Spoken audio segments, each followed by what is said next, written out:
ಮೊದಲನೇ ಪ್ರಶ್ನೆ, ಕನ್ನಡದ ಕೋಗಿಲೆ ಎಂದು ಕರೆಯಲ್ಪಡುವ ಕವಿ ಯಾರು? Option A Bendre, option B Kuvempu, option C K S. Narasimhaswamy, option D ಅಡಿಗ.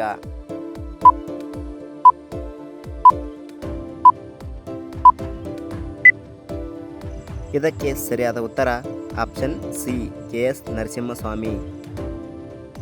ಎರಡನೇ ಪ್ರಶ್ನೆ, ಭಾರತ ಸಿಂಧು ರಶ್ಮಿ ಕೃತಿಯ ಕರ್ತೃ ಯಾರು? Option A Kuvempu, option B Bendre, option C Kanavi, option D Ranna.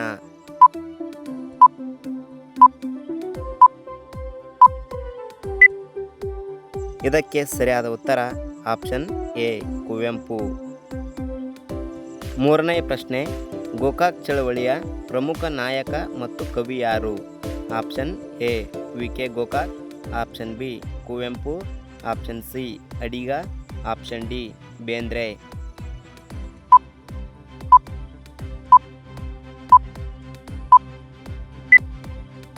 ಇದಕ್ಕೆ ಸರಿಯಾದ ಉತ್ತರ ಆಪ್ಷನ್ ಎ ವಿ.ಕೆ. ಗೋಕಾಕ್. ನಾಲ್ಕನೇ ಪ್ರಶ್ನೆ, ಭಾವಗೀತೆಗಳ ಕವಿ ಎಂದು ಪ್ರಸಿದ್ಧರಾದವರು ಯಾರು?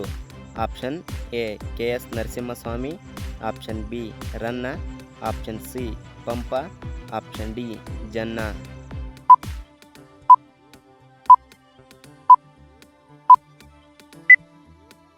ಇದಕ್ಕೆ ಸರಿಯಾದ ಉತ್ತರ ಆಪ್ಷನ್ ಎ ಕೆ.ಎಸ್. ನರಸಿಂಹಸ್ವಾಮಿ.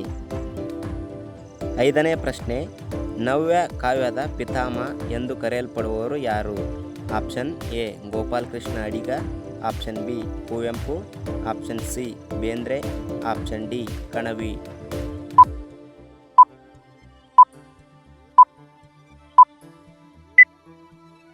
ಇದಕ್ಕೆ ಸರಿಯಾದ ಉತ್ತರ ಆಪ್ಷನ್ ಎ ಗೋಪಾಲಕೃಷ್ಣ ಅಡಿಗ. ಆರನೇ ಪ್ರಶ್ನೆ, ಮಂಕುತಿಮ್ಮನ ಕಗ್ಗ ಕೃತಿಯ ಕರ್ತೃ ಯಾರು? Option A D V Gundappa, option B Kuvempu, option C Bendre, option D Masti.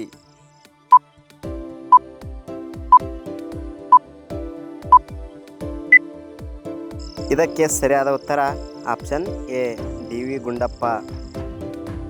ಏಳನೇ ಪ್ರಶ್ನೆ, ಕನ್ನಡದ ಕಣ್ವ ಎಂದು ಪ್ರಸಿದ್ಧರಾದವರು ಯಾರು? Option A Channaveera Kanavi, option B Bendre, option C Adiga, option D Pampa.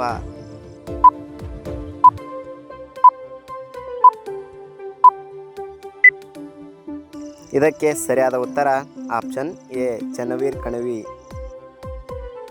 ಎಂಟನೇ ಪ್ರಶ್ನೆ, ಹರಿಶ್ಚಂದ್ರ ಕಾವ್ಯ ಕೃತಿಯನ್ನು ಬರೆದವರು ಯಾರು? Option A Raghavanka, option B Pampa, option C Ranna, option D ಜನ್ನ.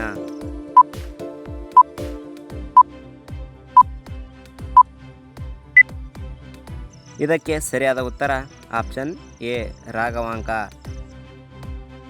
ಒಂಬತ್ತನೇ ಪ್ರಶ್ನೆ, ಶೂದ್ರ ತಪಸ್ವಿ ಕೃತಿಯ ಕರ್ತೃ ಯಾರು? Option A Kuvempu, option B Bendre, option C Adiga, option D Kanavi.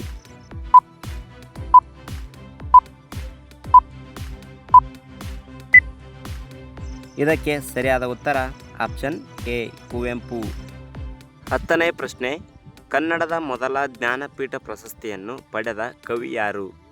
Option A Basavanna, option B Kuvempu, option C D R Bendre, option D V K. Gokak.